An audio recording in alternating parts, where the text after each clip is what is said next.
All right, let's try to make sense of 2026. Because right now, we're living through this incredible period of, well, both unraveling and rewiring. We're going to connect the dots between all the big forces, the risks, the conflicts, and the incredible ways we're adapting. So let's just start with one number, a big one, 86%. What in the world could this possibly be referring to? That's how many organizations in North America are saying cybersecurity is one of their absolute biggest risks. Now, I know that's a regional number, but it tells a much, much bigger story about global anxiety. It's really just the tip of the iceberg, you know? Underneath that single fear is this massive shared feeling of disruption and uncertainty. Okay, so let's zoom out. What's on the global dashboard? What are the things keeping leaders all over the world up at night? Well, no surprise, cybersecurity is number one at a whopping 73%. But look at what comes right after it.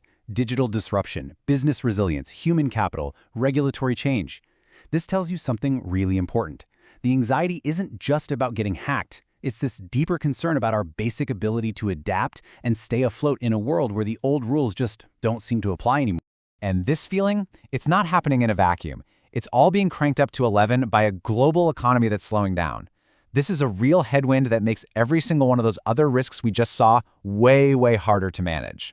So that brings us to the next big question, right? Where are the check engine lights blinking red? In this global pressure cooker, where does all that risk and anxiety finally boil over? So now we're going to see how all these abstract fears turn into very real, very concrete geopolitical flashpoints. This is where the data really meets the danger zone. Just think about this for a second. The one group that was designed to maintain international peace and security is so divided it's passing the fewest resolutions since 1991. You know, when the referees can't even agree on the rules of the game, things are bound to get chaotic. And you can see the economic fallout from that political division right here. Tariffs are shooting up. Countries are basically putting up walls. This growing protectionism, well, it makes everything more expensive for everybody. This global fragmentation has a very real price tag. And this kind of political gridlock, it creates the backdrop for all these ongoing conflicts and instability we're seeing around the globe. Whether you're looking at Gaza, Iran, Yemen, or Venezuela, these crises are all symptoms of a much larger, fractured international order. So, if the old systems, the old ways of doing things, are failing us, what new tools are we reaching for to get through all this chaos? And that, of course, brings us to the biggest wildcard in the entire deck, technology. Which leads us straight into the great paradox of our time, the AI dilemma. It is, simultaneously, the source of some of our biggest fears and some of our most incredible hopes for the future. On the one hand, yeah, the sheer disruptive power of AI is a massive source of anxiety. It's changing things so fast that, frankly, nobody is quite sure how to handle it. And you can feel this on a personal level, too. There's this growing battle against what people are calling AI slop.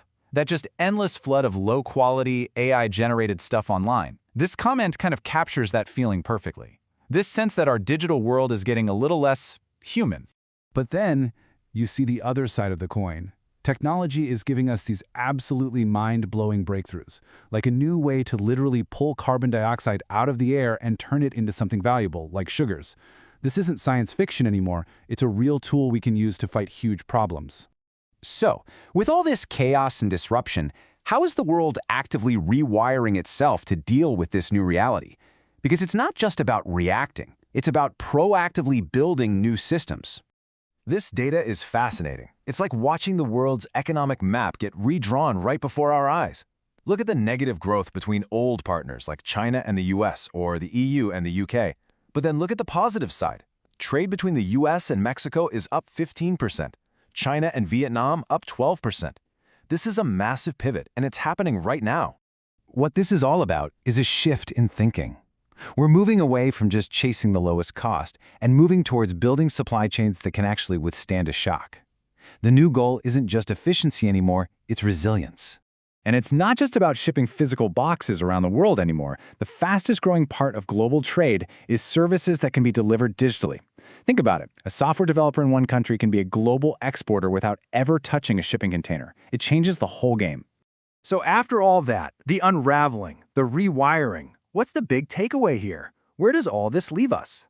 I think this quote really nails it. This crazy volatile era we're in, it's not just a threat. All this pressure is forcing us to innovate, to find new ways to grow. You know what they say? Pressure creates diamonds. The bottom line is, we're living through one of those moments in history where the old rules are breaking down and the new ones are still being written. The entire game board is being reset. And that leaves us with one final thought to chew on as we try to navigate 2026. In a world that is being completely and totally rewired, maybe the biggest risk of all is just trying to stand still. Adaptation isn't just a good idea, it's everything.